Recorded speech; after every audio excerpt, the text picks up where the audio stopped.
Hello, आप सब लोगों को नमस्कार। कैसे हो आप सब लोग? आई होप कि आप सब बहुत अच्छे होंगे और आप लोगों ने अपनी आरएस की प्रिपरेशन है या फिर किसी भी एग्ज़ाम में आप तैयारी कर रहे हैं तो वो तैयारी दोबारा से स्टार्ट कर दी होगी पीएसआई के एग्ज़ाम के बाद। आज हम इस वीडियो में पर्टिकुलरली बात करेंगे कि आरएएस मेंस में जो पॉलिटी वाला जो सब्जेक्ट है उससे किस तरीके के क्वेश्चंस पिछले एग्जाम्स में पूछे गए हैं और वो क्वेश्चंस कहाँ से आप लोग लिख सकते थे, कहाँ से उनका कंटेंट है, किताब के कौन से ऐसे चैप्टर्स हैं जहाँ अगर जो आपने पढ़े हुए होते तो आप उन आंसर्स को बहुत अच्छे से लिख सकते हो, या फिर जब आप नेक्स्ट आरएस वैकेंसी के लिए तैयारी करोगे तो आपको इन किताबों के इन चैप्टर्स का ध्यान रखना है, यहाँ से आपको ये पढ़ना ही पढ़ना है। एक चीज़। दूसरा, इस वीडियो में हम लोग बात करेंगे कि हाँ, हर टॉपिक जो आरएस मेंस के सिलेबस में दिया हुआ है, प्रीलिम्स के सिलेबस में दिया हुआ है, वो हमें किस किताब से करना है। स्टूडेंट्स के लिए सबसे बड़ी प्रॉब्लम होती है ये कि उन्हें ये नहीं पता होता कि हमें कौन सा चैप्टर पढ़ना है इस चीज़ के लिए या कौन सी किताब पढ़नी है। आप लोगों ने अभी रिसेंट के एग्ज़ाम्स में देख लिया, पीएसआई के एग्ज़ाम में भी देखा होगा कि आरपीएससी ने जो बेसिक जो बुक्स हैं, एनसीईआरटी, आरबीएससी, इग्नू जैसी किताबों से क्वेश्चंस बनाए, है ना, और वही क्वेश्चन वहाँ से पूछे गए हैं। तो मोस्टली चांस है कि आरएएस में भी इस तरीके का पेपर आपको देखने को मिलेगा प्रीलिम्स में। और पर्टिकुलरली मेंस में हम बात करें तो मेंस में इस बार पैटर्न बिल्कुल चेंज हो चुका है। आपको 5 नंबर और 10 नंबर के ही क्वेश्चन लिखने हैं, 2 नंबर के क्वेश्चन आपको नहीं लिखने हैं। तो यहाँ पे 5 नंबर और 10 नंबर वाले क्वेश्चंस में सोचने का स्कोप बढ़ जाता है, एनालिटिकल्स रहने का स्कोप बढ़ जाता है। आपको चीज़ों को इवेलुएट करना है, क्रिटिकली एनालाइज करना पड़ेगा, आपको एक्सप्लेन करनी पड़ेंगी चीज़ें, लिखना पड़ेगा आपको। ऐसा नहीं होगा कि 2 नंबर का क्वेश्चन है, डायरेक्टली आपने कोई एक पॉइंट लिख दिया और आपको नंबर मिल गया।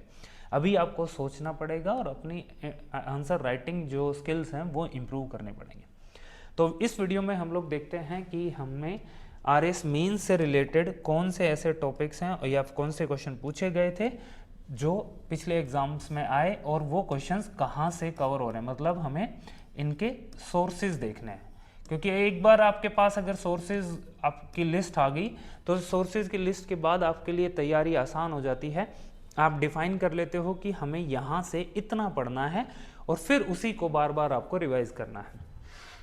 पिछले वाले वीडियो में हम लोगों ने देखा था कि आरएएस मेंस और प्रीलिम्स, आरएएस प्रीलिम्स और मेंस दोनों में बहुत सारे ऐसे टॉपिक्स हैं जो कॉमन हैं और उनके लिए हम लोगों ने एक पहला वाला वीडियो बनाया था, वो आप लोगों ने देख लिया होगा।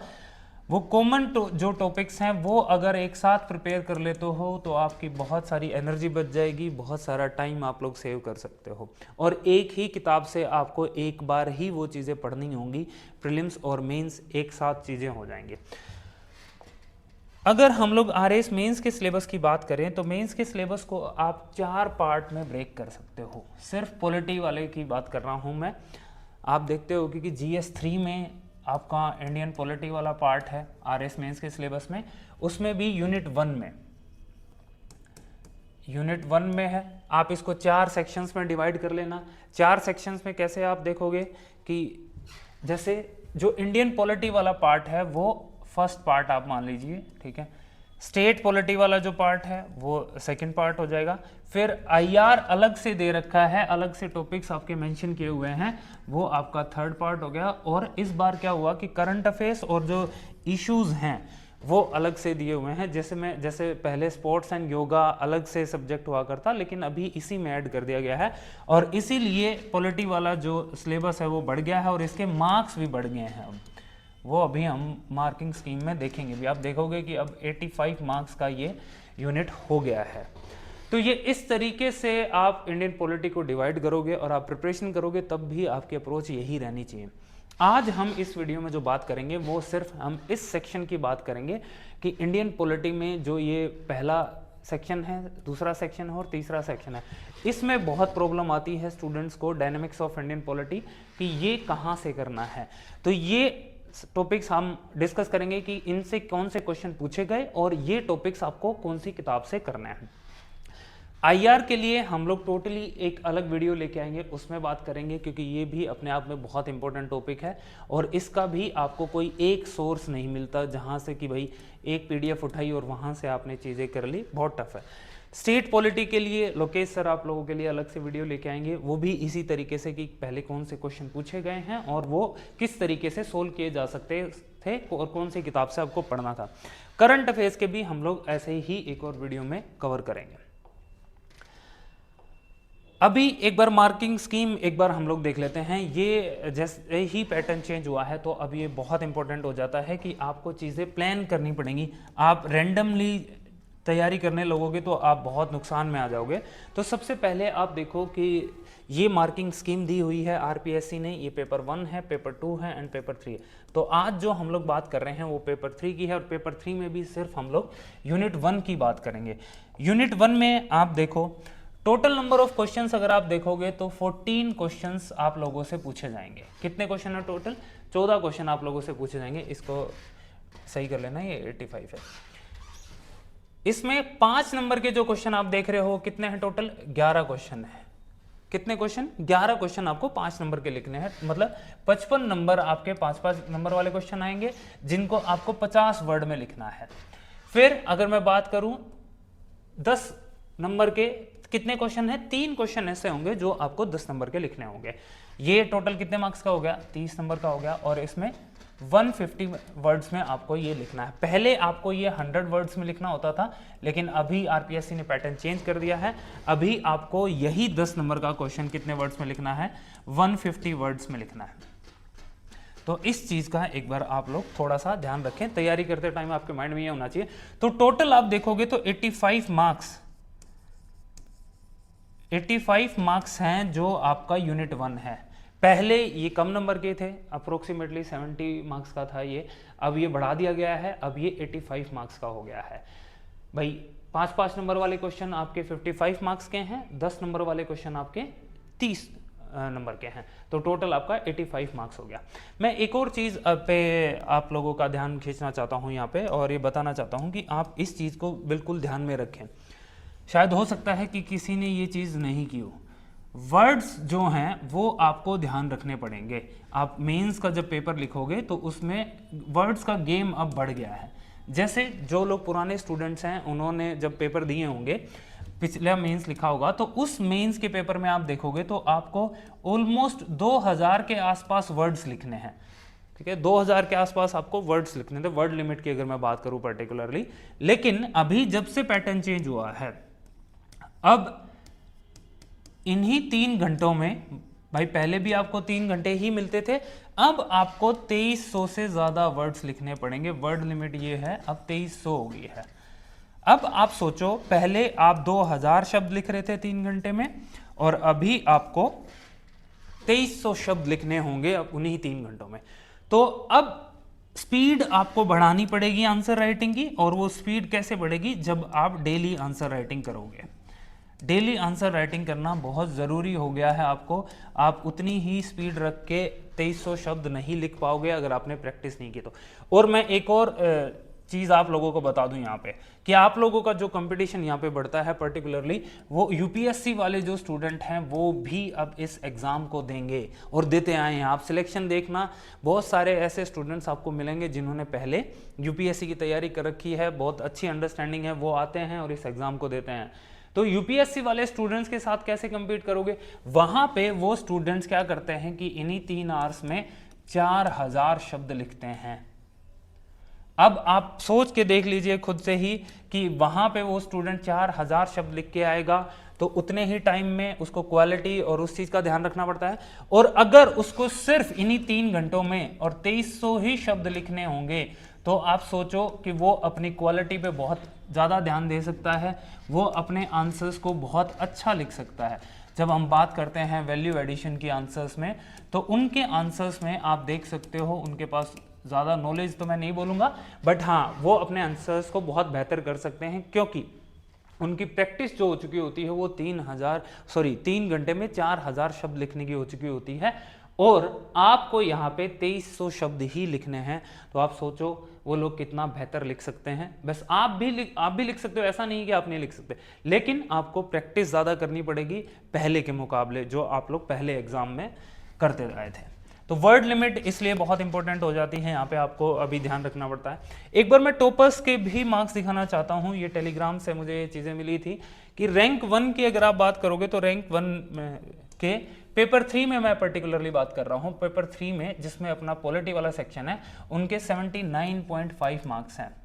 और अभी आप सोचो, मैंने आपको बताया कि अभी 85 मार्क्स का पॉलिटी वाला सेक्शन हो गया है। तो आप सोचो उनके टोटल मार्क्स ही GS3 में 79.5 थे और अभी जो पॉलिटी वाला पार्ट है वो 85 मार्क्स का है। अगर रैंक 2 की बात करें, जो हमारे साथ इंटरव्यू गाइडेंस में भी जुड़े थे, तो उनके कितने मार्क्स हैं? 78 मार्क्स हैं पेपर 3 में। रैंक 53 के आई थिंक 67 मार्क्स हैं। एंड देन रैंक 10 की बात करें तो उनके 73.75 मार्क्स हैं।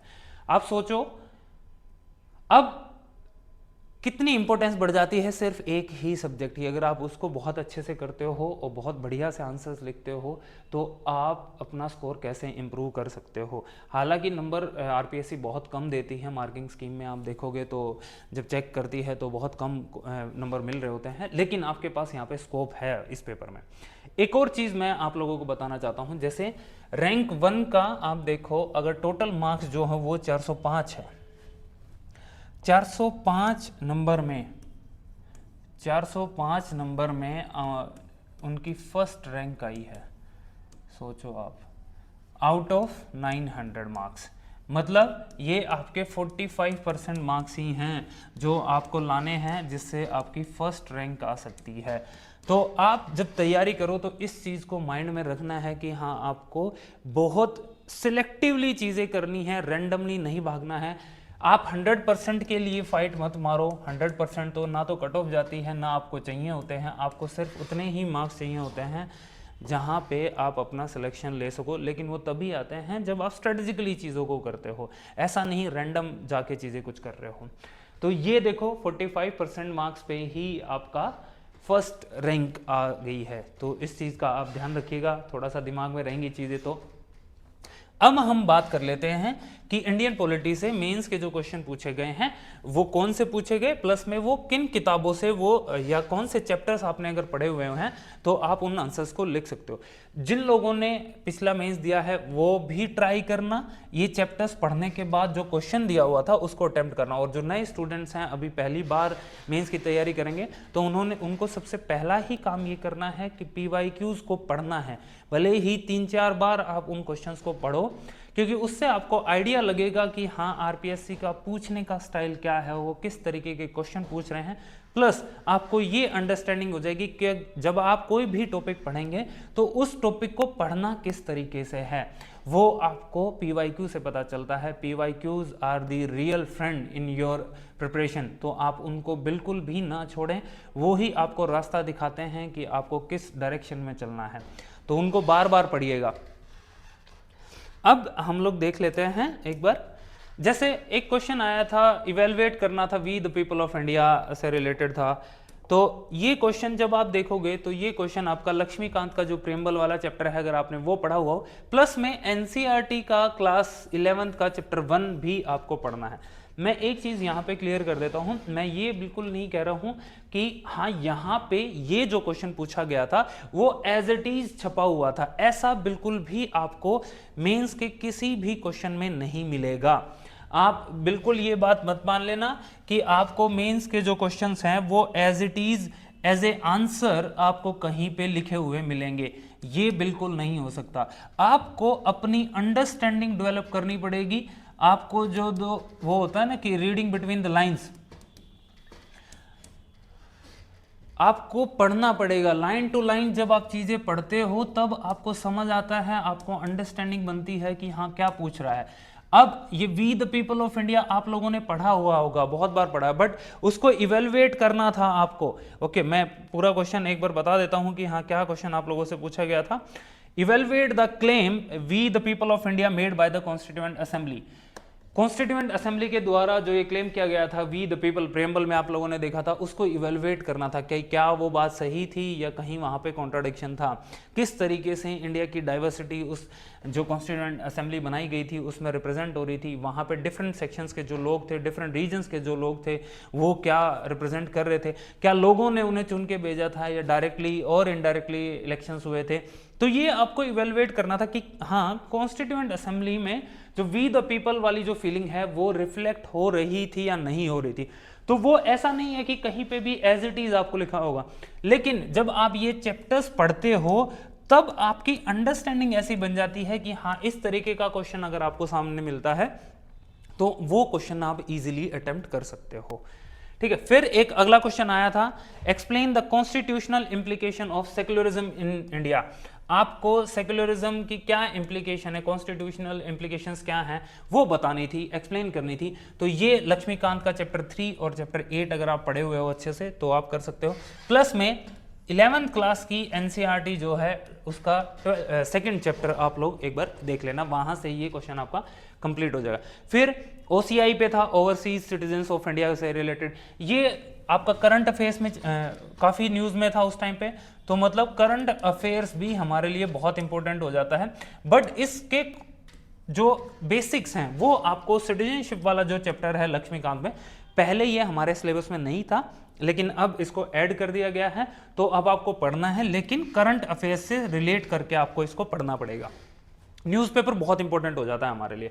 फिर एक क्वेश्चन था कि first cabinet of independent India जो है वो नेशनल कैरेक्टर को रिफ्लेक्ट करता था, आपको ये बताना है वो किस तरह, ये ऐसे तो आप देखोगे तो ये जो एनसीईआरटी के थीम्स वाले जो चैप्टर हैं वहाँ पे जो कॉन्स्टिट्यूएंट असेंबली वाला चैप्टर है वहाँ से ये क्वेश्चन उठाया गया है, जैसे 12th क्लास के मॉडर्न इंडिया वाले किताब में भी दे रखा है। ओके, लेकिन आप जब एनसीईआरटी पढ़ रहे हो, सॉरी लक्ष्मीकांत पढ़ रहे होगे, तो वहाँ से भी कॉन्स्टिट्यूएंट असेंबली वाले चैप्टर से इस चीज़ को इन्फर करना पड़ेगा, आपको खुद से ही समझना पड़ेगा कि हाँ नेशनल कैरेक्टर का क्या मतलब है। यहाँ पे एग्जामिनर आपसे क्या पूछना चाहता है कि किस तरीके से जो रिप्रेजेंटेशन था वो सब कम्युनिटीज़ का था, कास्ट का था, रिलीजन का था, रीजन का था, वो एक क्योंकि इंडिया में आप लोगों को पता है कि डाइवर्सिटी कितनी ज़्यादा है, तो कोई भी चीज़ जब जहाँ पे इंक्लूसिवनेस अगर दिखाई देती है तो वो रियल और ट्रू कैरेक्टर दिखाती है इंडिया का। तो क्या कॉन्स्टिट्यूएंट असेंबली जो बनी थी वो रिफ्लेक्ट कर दी थी, क्या लोगों ने ही चुन के भेजा था या इनडायरेक्ट जो इलेक्ट हुए थे, तो वो सारी चीज़ें आपको, सिमिलर सा ही क्वेश्चन था ये we the people of India वाला जो क्वेश्चन था, बस आपको एक्सप्लेन करना आना चाहिए। और वो तभी आता है जब आप बहुत अच्छे से किताबों को लाइन बाय लाइन पढ़े हुए होते हो। नोट्स में आपको नहीं मिलेगा, पता है नोट्स कैसे होंगे, आप देखना नोट्स प्रेम्बल वाले जो नोट्स होंगे वो सिर्फ इतने होंगे कि आपको प्रेम्बल लिखा होगा, आपको वर्ड्स हैं उनकी डेफिनेशंस लिखी होंगी, या आपको पता होगा कि इसमें अमेंडमेंट हुआ है, कौन से अमेंडमेंट से कितने वर्ड्स ऐड हुए हैं, इससे पहले हुआ नहीं हुआ, फिर ये क्या चीज़ों को रिफ्लेक्ट करता है, यही चीज़ें होती हैं, इसके अलावा आपको नहीं। लेकिन जो सिग्निफिकेंस है, जो थीम है कि कैसे इंडेक्स है प्रेम्बल कॉन्स्टिट्यूशन का, वो सारी चीज़ें आपको आपके नोट्स में नहीं मिलती हैं। वहाँ पे तो सिर्फ एक पेज पे आपको एक नोट्स मिले होंगे, वो आपने रट लिए। प्रीलिम्स के लिए ठीक है, लेकिन मेंस के लिए वहाँ से आंसर निकालना, उसके लिए आपको अंडरस्टैंडिंग चाहिए। अब हम देखते हैं कि जैसे प्रेम्बल और आपका fundamental rights, fundamental duties, DPSPs and fundamental duties, हाँ ये हो गया ना, प्रेम्बल, राइट्स और डीपीएसपीज एंड फंडामेंटल ड्यूटीज। इस टॉपिक से भी बहुत बार क्वेश्चन आप लोगों से पूछे जाते हैं, तो आप लोग इस चीज़ का भी ध्यान रखिएगा।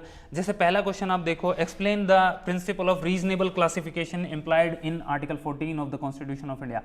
आर्टिकल 14 में जो रीजनेबल क्लासिफिकेशन है उसका प्रिंसिपल आपको एक्सप्लेन करना था। ये आपसे नहीं पूछा गया था कि आर्टिकल 14 क्या होता है। आप बहुत सारे स्टूडेंट्स ने यही मिस्टेक की थी कि वो आर्टिकल 14 लिख के आ गए थे, लेकिन ऐसा नहीं है। जब आप लक्ष्मीकांत में फंडामेंटल राइट्स को बहुत अच्छे से पढ़ते हो, एनसीईआरटी में 11th क्लास का चैप्टर 2 जो है वो अगर आपने अच्छे से पढ़ा हुआ होता तो आप इस आंसर को लिख सकते थे। आपको इसमें आप देखोगे तो आपको मेंशन करना था कि किस तरीके से आर्टिकल 14 जो है वो उसके रीजनेबल क्लासिफिकेशंस को एक्सप्लेन करता है।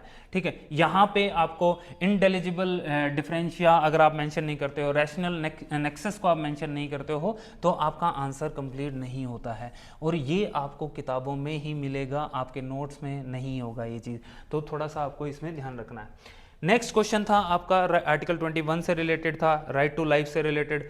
तो ये क्वेश्चन भी आपको ऐसे डायरेक्टली नहीं मिलेगा, आपको एक्सप्लेन करना था कि right to life and personal liberty के क्या इंप्लीकेशंस हैं। ओके, अब आप देखो application based implication based questions आप लोगों से पूछे जा रहे हैं, आपसे डायरेक्ट आर्टिकल 21 नहीं पूछा था कि, और ये भी नहीं पूछा था कि आर्टिकल 21 में क्या क्या चीज़ें दी हुई हैं, क्या क्या चीज़ें ऐड हैं। प्रीलिम्स के तरीके से आपको चीज़ें तैयार नहीं करनी है, मेंस के तरीके से आपको चीज़ें तैयार करनी है। तो ये भी लक्ष्मीकांत में फंडामेंटल राइट्स में ही, या फिर एनसीईआरटी की क्लास 11th का चैप्टर 2 है, वहाँ पे फंडामेंटल राइट्स दे रखे हैं, वहाँ से भी बहुत सारी चीज़ें निकल के आएंगी।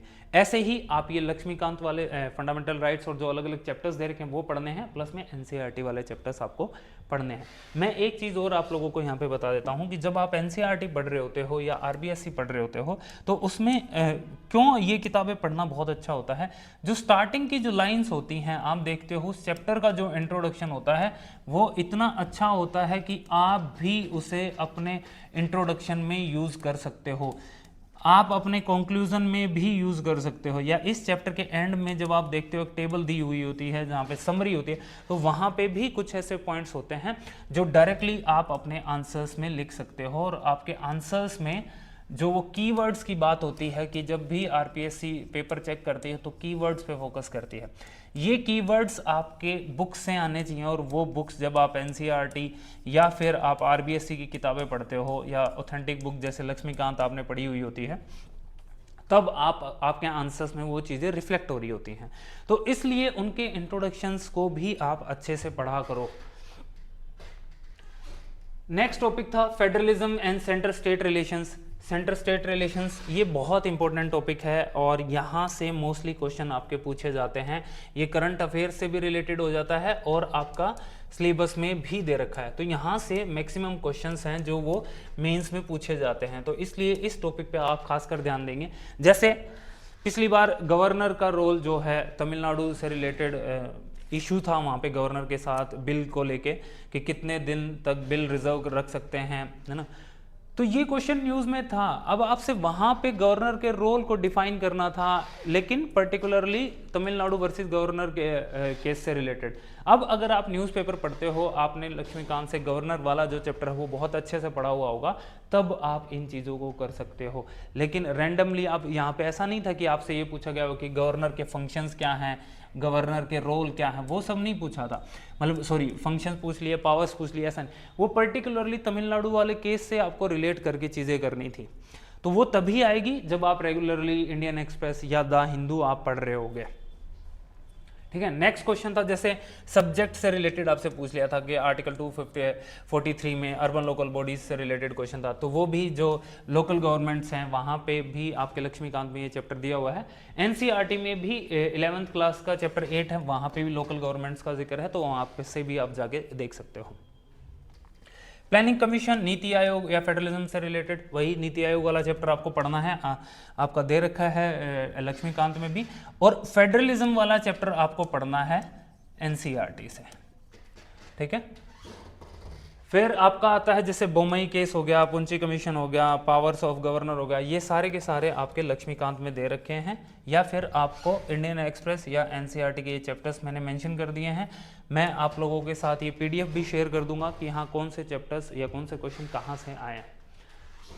फिर जुडिशियल रिव्यू और जुडिशियल एक्टिविज्म वाले जो क्वेश्चंस हैं ये भी बहुत बार पूछे जाते हैं, तो सुप्रीम कोर्ट को आपको बहुत अच्छे से पढ़ना है जो आपका लक्ष्मीकांत में दे रखा है। प्लस में एनसीईआरटी में 11th क्लास का जो चैप्टर 6 है वहाँ पे जुडिशरी वाला जो चैप्टर है वो आपको बढ़िया से करना पड़ेगा।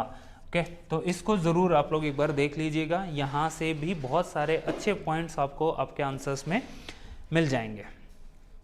ठीक है, अब एक बार नेक्स्ट हम लोग देखते हैं कि हाँ ये जो टॉपिक है, ये टॉपिक आपको एज ए डायरेक्टली लक्ष्मीकांत में या एनसीईआरटी में नहीं मिलेगा, मतलब पॉलिटी वाली में आपको सोशियोलॉजी की किताबें हैं वो जो पढ़नी पड़ेंगी, सोशियोलॉजी वाले से ही इस टॉपिक को तैयार करना पड़ेगा आपको। Role of caste, religion and class in Indian politics, तो आप जो एनसीईआरटी या फिर इग्नू की जो किताब है जेंडर यूनिट्स वाला जो मॉड्यूल है वो पढ़ सकते हो, और 12th क्लास की सोशियोलॉजी से रोल ऑफ कास्ट वाला जो चैप्टर है उससे आपको देखना पड़ेगा। ऐसे ही जो सेकुलराइजेशन ऑफ कास्ट आपसे पूछा हुआ था, ओके, ये आप यही नहीं समझ आया था उस टाइम पे स्टूडेंट्स को कि ये पॉलिटी का क्वेश्चन है या फिर सोशियोलॉजी का क्वेश्चन है। अगर ये सोशियोलॉजी का क्वेश्चन है तो ये पॉलिटी में क्यों पूछा गया है, क्योंकि कास्ट तो हमारे सोशियोलॉजी वाले चैप्टर में है। हम तो सेकुलर जब बस यही पढ़ते आए थे कि हाँ स्टेट जो है वो इंटरफेयर नहीं करता है रिलीजन में, अब ये कास्ट में कैसे आ गया, तो इसको कैसे लिखा जाएगा, ये सारी चीज़ें जब आप किताबें पढ़ते हो तभी आते हैं। सेकुलराइजेशन ऑफ कास्ट आपको एज इट इज़ आंसर कहीं पे भी नहीं मिलेगा, ये सिर्फ आपकी अंडरस्टैंडिंग है जो किताबों से ही बनेगी। अगर मैं बात करूं अभी जितने भी टॉपिक्स अभी तक मैंने आप लोगों को दिए हैं, इसमें अगर हम लोग देखें तो प्रायोरिटी भी हमें पता होनी चाहिए। आपको ये बात पता होनी चाहिए कि आपको टॉपिक पढ़ते टाइम ये ध्यान रखना है कि कौन सा ऐसा टॉपिक है जिससे ज़्यादा क्वेश्चंस पूछे गए हैं, तो वो टॉपिक आपको बहुत अच्छे से तैयार करना है। तो ये जो मेंस के क्वेश्चंस थे, इनसे एक चीज़ रिफ्लेक्ट हो रही है कि हाँ ये जो टॉपिक है federalism and centre state relation वाला, इस टॉपिक से सबसे ज्यादा क्वेश्चन पूछे गए हैं, और पर्टिकुलरली 10 नंबर वाले जो क्वेश्चन हैं वो यहां से बहुत पूछे गए हैं। तो जब भी आप इस चैप्टर को तैयार करो या इस टॉपिक को तैयार करो तो इस तरीके से तैयार करना कि 10 नंबर का अगर कोई भी क्वेश्चन यहां से आता है तो आपके पास इनफ पॉइंट्स हैं, आपके वैल्यू एडिशन के लिए चीजें ऑलरेडी आप लोगों ने तैयार कर रखी हों, तो इस चीज का आप थोड़ा सा ध्यान रखना। सेकंड नंबर पे जब आप टॉपिक तैयार करोगे तो आपको कौन सा करना है, कॉन्स्टिट्यूशन फ्रेमिंग एंड जो फीचर्स वाला जो पार्ट है वो आपको तैयार करना है। इससे भी बहुत सारे क्वेश्चन आपसे पूछे गए हैं, चाहे वो 5 नंबर वाले हैं चाहे वो 10 नंबर वाले। फिर थर्ड नंबर पे आप तैयार करोगे पार्लियामेंट एंड पार्लियामेंट्री सिस्टम को तैयार करना है, then preamble, fundamental rights, DPSP and fundamental duties, then judicial review and activism वाला जो पार्ट है, जुडिशरी वाला पार्ट है, then role of caste, religion and class, then political parties and elections. आप देखोगे जो role of caste, religion and class वाला जो सेक्शन है, पॉलिटिकल पार्टीज वाला जो टॉपिक दिया हुआ है, इनसे बहुत कम क्वेश्चन पूछे गए हैं। मैं ये नहीं कह रहा कि क्वेश्चन नहीं पूछे गए, क्वेश्चन पूछे गए लेकिन कम पूछे गए। तो अब आपको प्रायोरिटी सेट हो जानी चाहिए कि हाँ किस टॉपिक को पहले करना है, क्या आप इस टॉपिक को पहले करोगे या फिर इस टॉपिक को पहले करोगे। और आंसर राइटिंग जब आप कर रहे होगे तो यहां पे आपको इस तरीके से देखना कि यार इन टॉपिक्स के मैं 3 से 4 आंसर्स लिख लेता हूं, लेकिन यहां पे मुझे कम से कम 10 से 12 आंसर्स लिख के देखने पड़ेंगे, तभी मेरे ये टॉपिक्स जो हैं इनमें मैं मास्टर हो पाऊंगा या फिर एक्सपर्ट हो पाऊंगा कि यहां से कोई क्वेश्चन आता है तो हम उसको ईजिली कर पाए। इन टॉपिक्स पे आप ज्यादा टाइम लगाओगे या इन टॉपिक्स पे लगाओगे, अब ये आप लोगों की समझ है। मैंने आप लोगों को पीवाईक्यू से ये चीज एनालाइज करके दे दी है कि हाँ यहां से क्वेश्चन ज्यादा पूछे गए हैं, तो इस चीज का अब आपको ध्यान रखना है। देखो आप प्लानिंग के साथ जाना, ऐसा नहीं कि रैंडमली चले जाओ, रैंडमली बहुत परेशानी होगी आपको। प्लान करो कि हाँ पहले पीवाईक्यू, पहले सिलेबस याद करना है, फिर पीवाईक्यू देखने हैं, फिर मुझे सोर्सेज डिफाइन कर लेना है कि कौन से सोर्सेज हैं जो मुझे इन टॉपिक्स के लिए पढ़ने। भाई एक बार ही 1 दिन 2 दिन लगा लो इस चीज़ के ऊपर कि ये जो टॉपिक है मुझे ये कहाँ से तैयार करना है। हालांकि हम लोग ये काम आप लोगों के लिए कर रहे हैं, अभी हम लोग इस वीडियो में यही सारा बताएंगे, तो लेकिन फिर भी आपके माइंड में भी ये चीज़ होनी चाहिए कि हाँ ये टॉपिक मुझे सिर्फ यहाँ से ही तैयार करना है।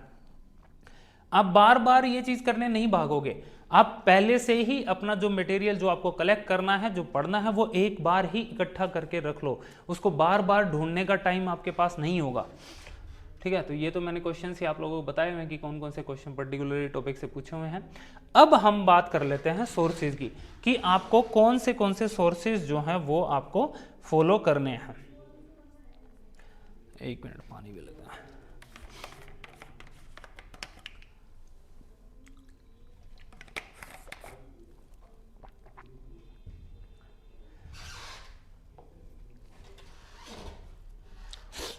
अब मैं आपको वो सारे सोर्सेज बता दूंगा जो आपको करने हैं, और ये जो येलो में आप देख पा रहे हो ये वो टॉपिक्स हैं जो प्रीलिम्स और मेंस दोनों में कॉमन है। ये जो टॉपिक्स हैं ये सिर्फ मेंस में दिए हुए हैं, तो मैंने एक एक चीज़ें बता दी हैं आपके। सोर्सेज जो हम लोग लेके चल रहे हैं वो कौन कौन से हैं, आपका एनसीईआरटी है, एनआईओएस है, लक्ष्मीकांत है, एंड आपका न्यूज़पेपर है या फिर मैं बोलूँ करंट अफेयर्स। ये 4 चीज़ें हैं जो हमें दिमाग में रखनी है इंडियन पॉलिटी को तैयार करते हुए, ठीक है। तो पहला जो टॉपिक है constituent assembly and framing of constitution, ये आपको कहाँ से पढ़ना है, आप पढ़ोगे हिस्ट्री क्लास का चैप्टर भी आपको देखना है। ये 12th क्लास का जो हिस्ट्री का चैप्टर है थीम्स में फ्रेमिंग ऑफ द कॉन्स्टिट्यूशन जो है वो चैप्टर एक बार आप पढ़ लेना, ठीक है। फिर 9th क्लास की एनसीईआरटी का कॉन्स्टिट्यूशनल डिजाइन आपको पढ़ना है। एनआईओएस से ये टॉपिक तैयार मत करना आप। लक्ष्मीकांत में कॉन्स्टिट्यूएंट असेंबली, इन्फ्लुएंसेस, ओरिजिन्स या सोर्सेज ऑफ जो फीचर्स है वो आपको पढ़ना है। करंट अफेयर से रिलेटेड आप इसमें अगर कोई टॉपिक आता है तो वो आप लोग कर लीजिएगा। दूसरा टॉपिक जो है फिलोसॉफिकल बेसिस ऑफ कॉन्स्टिट्यूशन या प्रियम्बल, ये आपको कहां से करना है, पॉलिटिकल साइंस की जो 11th की एनसीईआरटी दी हुई है उसका जो चैप्टर है फिलोसफी ऑफ द कॉन्स्टिट्यूशन वो आपको करना है। फिर 8th क्लास की एनसीईआरटी का चैप्टर 1 द इंडियन कॉन्स्टिट्यूशन भी आपको करना है। इसमें मैं एक और चीज बता दूं, इस चैप्टर में, इस किताब में आप देखोगे डेमोक्रेसी से रिलेटेड भी चैप्टर्स आपको दे रखे हैं। छोटे छोटे चैप्टर्स हैं, आप पढ़ लोगे तो वो आपको वैल्यू एडिशन में बहुत काम करेगा, बहुत हेल्प मिलेगी इस चीज से। तो आप लोग ये चीज जरूर पढ़ लेना उन चैप्टर्स को। ज्यादा बड़े टॉपिक्स नहीं हैं, छोटे छोटे हैं, आप इजीली कर भी लोगे उसको। अगर आपको लगता है कि इन टॉपिक से या सॉरी इन चैप्टर से ये टॉपिक अच्छे से कवर नहीं हुआ तो आप एनआईओएस का मॉड्यूल नंबर 18 है जो कॉन्स्टिट्यूशनलिज्म है और प्रेम्बल है वो भी पढ़ सकते हो। सर्च करने का बहुत सिंपल तरीका है, इस टॉपिक को डालो और उसके गूगल करो और उसके सामने एनआईओएस लिख दो, पीडीएफ अपने आप निकल के आ जाएगी, वो पीडीएफ आपको करनी है। फिर आपको लक्ष्मीकांत से concept of constitution, preamble, features, ये सारे के सारे चैप्टर्स आपको डायरेक्टली दिए हुए हैं, वो सारे पढ़ने हैं आपको। Fundamental rights, DPSPs and fundamental duties directly Laxmikanth में दिया हुआ है, आप यहां से पढ़ दिए। लेकिन जो इसका फिलोसॉफिकल जो पार्ट है, जो अंडरस्टैंडिंग वाला पार्ट है, वो एनसीईआरटी में भी बहुत अच्छा दे रखा है, तो आप यहां से भी पढ़ सकते हो। एक और काम अगर आपको करना है राइट से रिलेटेड, अगर आपको पढ़ना है तो इंडियन एक्सप्रेस पे जाना, उसकी वेबसाइट पे भी जा सकते हो या आप सीधा ही सर्च कर सकते हो फंडामेंटल राइट्स और उसके सामने लिख देना कि इंडियन एक्सप्रेस, है ना। उसमें जो भी आर्टिकल्स अच्छे होंगे फंडामेंटल राइट्स से रिलेटेड, वो कुछ आर्टिकल्स आ जाएंगे, वो भी आप पढ़ सकते हो। 1 से 2 आर्टिकल्स या एडिटोरियल्स आप पढ़ लोगे तो अंडरस्टैंडिंग थोड़ा आपकी बढ़ेगी, तो ये चीज़ भी आपको करनी है। फिर बेसिक स्ट्रक्चर डॉक्ट्रिन है, ये आपको 11th की एनसीईआरटी का जो चैप्टर 6 है जुडिशरी, वो आपको पढ़ना है। प्लस में बेसिक स्ट्रक्चर डॉक्ट्रिन अलग से लक्ष्मीकांत में दे भी रखा है। और रिसेंट में सुप्रीम कोर्ट के जो जजमेंट्स हैं बेसिक स्ट्रक्चर से रिलेटेड, वो भी आपको करने हैं। ये मेंस में है सिर्फ ये टॉपिक हमारे। नेक्स्ट में आ जाते हैं, अमेंडमेंट प्रोसेस है, मेजर कॉन्स्टिट्यूशनल चेंजेस है। पहले अमेंडमेंट्स हमारा दे रखा था प्रीलिम्स में, अब नहीं है, अब मेंस में दे रखा है, तो इस चीज का ध्यान रखना। अमेंडमेंट्स वाला भी चैप्टर आप डायरेक्टली लक्ष्मीकांत से कर सकते हो। अभी रिसेंट में जो भी अमेंडमेंट्स हुए हैं या जो बिल सरकार लेके आ रही है उनको आपको करना है, वहां से क्वेश्चन पूछने के ज़्यादा चांसेस है। जैसे 104, 106, 5, 106 जो कॉन्स्टिट्यूशनल अमेंडमेंट एक्ट्स हैं, ये क्यों लेके आए, क्या ज़रूरत पड़ी, क्या इनका इम्पैक्ट होगा, तो इस तरीके से आपको इनको पढ़ना है।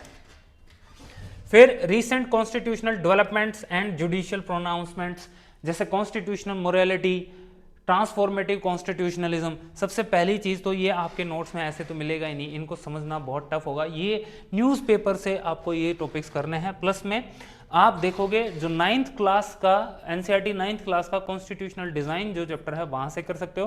प्लस एनसीईआरटी की 11th क्लास का इंडियन कॉन्स्टिट्यूशन एट वर्क, वो भी इनडायरेक्टली और डायरेक्टली इन टॉपिक्स को कवर कर रहा होता है।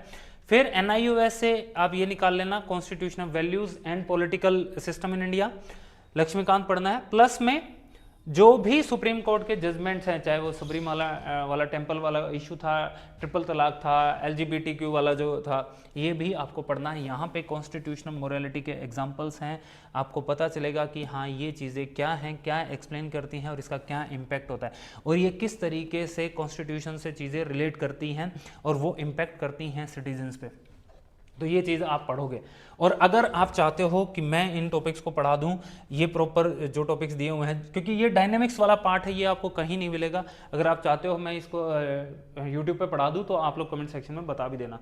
फिर यूनियन गवर्नमेंट वाला पार्ट है, एज इट इज़ आप लक्ष्मीकांत से इसको कंप्लीट कर लीजिएगा, ठीक है। एग्जीक्यूटिव वाला चैप्टर एनसीईआरटी में भी दे रखा है, वो भी पढ़ लेना। अब आ जाते हैं सुप्रीम कोर्ट या जुडिशरी वाला जो पार्ट है, जुडिशियल रिव्यू, जुडिशियल एक्टिविज्म। ये वही मैंने बताया कि एनसीईआरटी का 6th चैप्टर है 11th क्लास का, जुडिशरी वाला, वो करना है। फिर कॉन्स्टिट्यूशनल वैल्यूज एनआईयूएस से पढ़ सकते हो, प्लस में जो भी सुप्रीम कोर्ट से रिलेटेड चैप्टर्स आपके लक्ष्मीकांत में दे रखे हैं तो वो आपको करने हैं।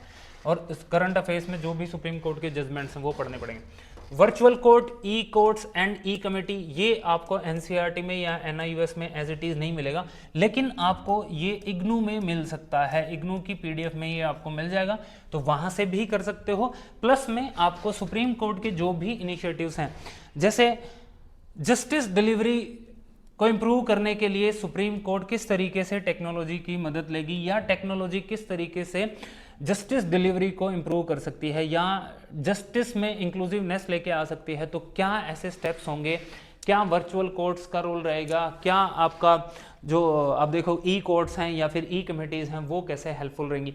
ये सारे के सारे टॉपिक्स वैसे तो आपको करंट अफेयर से ही तैयार करने हैं। अब आप अगर मान लो ये सोचते हो ना कि यार जिस दिन ये टॉपिक आएगा उस दिन हम पढ़ लेंगे, तो वो आपको पता भी नहीं चलेगा किस दिन आएगा। इसीलिए रोज अखबार पढ़ना बहुत इंपॉर्टेंट है। रोज टॉपिक्स आए हुए होते हैं, कई बार छोटा एडिटोरियल आता है, कई बार बड़े एडिटोरियल्स आए हुए होते हैं।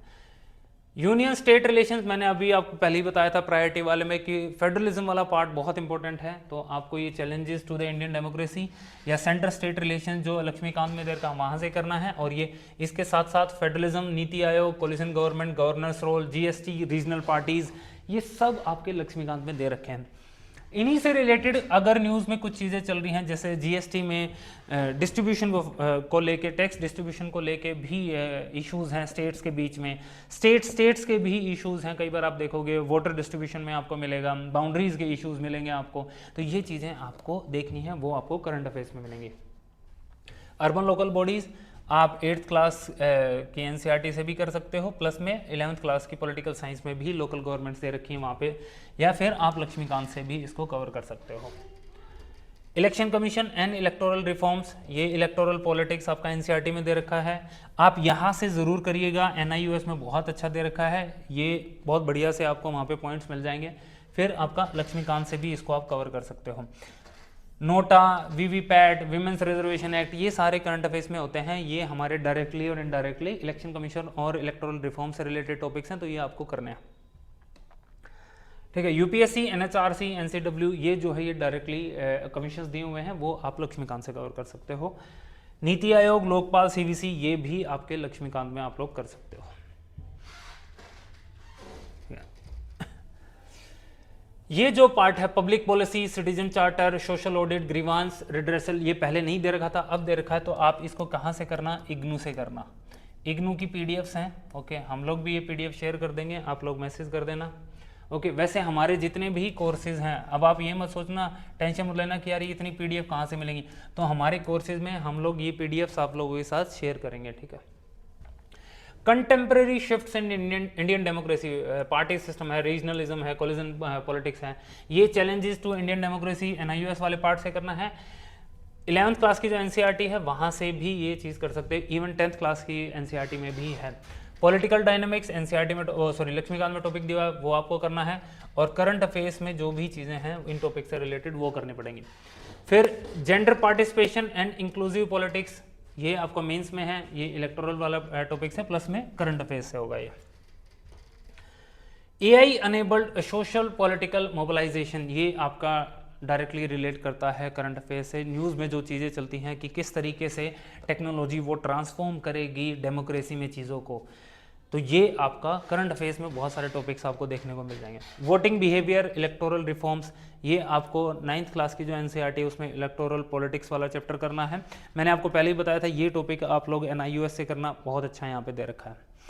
ये टॉपिक नया ऐड किया गया है, इंटरनल सिक्योरिटी, पहले नहीं था यूपीएससी में, तो पहले लोग करते थे, है ना, अब भी है यूपीएससी में, बट यहाँ पे आरएस में पहली बार ऐड किया गया है। ये कहाँ से करना है, ये आपको NIOS से करना है। बहुत अच्छे टॉपिक्स दे रखे हैं, मैं मॉड्यूल भी बता देता हूँ आपको। मॉड्यूल नंबर 7 है, module number 8, module number 18, module number 21 और मॉड्यूल नंबर 22, इसके साथ 27 भी है। हाँ 27, 22 नहीं है, 27 है। ठीक है, ये मॉड्यूल्स आपको करने हैं, आप डायरेक्टली निकाल लेना। ये सारे के सारे इंटरनल सिक्योरिटीज़ है। हमारी टेस्ट सीरीज़ में जो क्वेश्चन बनेंगे वो यहीं से बनेंगे, आप लोग अगर हमारी टेस्ट सीरीज़ में आते हो तो। ठीक है, तो ये टॉपिक्स थे, ये सारा का सारा मेंस का सिलेबस था इंडियन पॉलिटी वाला, है ना। अब हम नेक्स्ट वीडियो में हम लोग बात करेंगे IR की, कि IR के ये टॉपिक्स, इनसे कैसे क्वेश्चन पूछे गए और ये टॉपिक्स आपको कहाँ से कवर करने हैं। ठीक है, इसके अलावा मैं एक और चीज़ आप लोगों को बता देना चाहता हूँ यहाँ पे, कि आपको छोटी छोटी चीज़ों का ना ध्यान रखना है भाई, ऐसे नहीं कि रैंडम से चीज़ें करनी है। ओके, प्रॉपर प्लान बना लो और उस प्लान को फॉलो करो। अगर प्लान फॉलो नहीं होता है तो तेज सिविल्स के जो भी प्लान्स हैं आप उनके थ्रू उस चीज़ को फॉलो कर सकते हो। एक अकाउंटेबल बना लो किसी भी चीज़ को, कि हाँ यार मतलब मेरे से कोई चीज़ें पूछ ले। और बहुत ही जल्द हम लोग UPSC का भी इसी तरीके का प्लान 2027 के लिए लेके आने वाले हैं, कि जो लोग नेक्स्ट ईयर के लिए तैयारी कर रहे हैं उनका एक प्रॉपर शेड्यूल होगा और वो शेड्यूल उनसे फॉलो कराया जाएगा।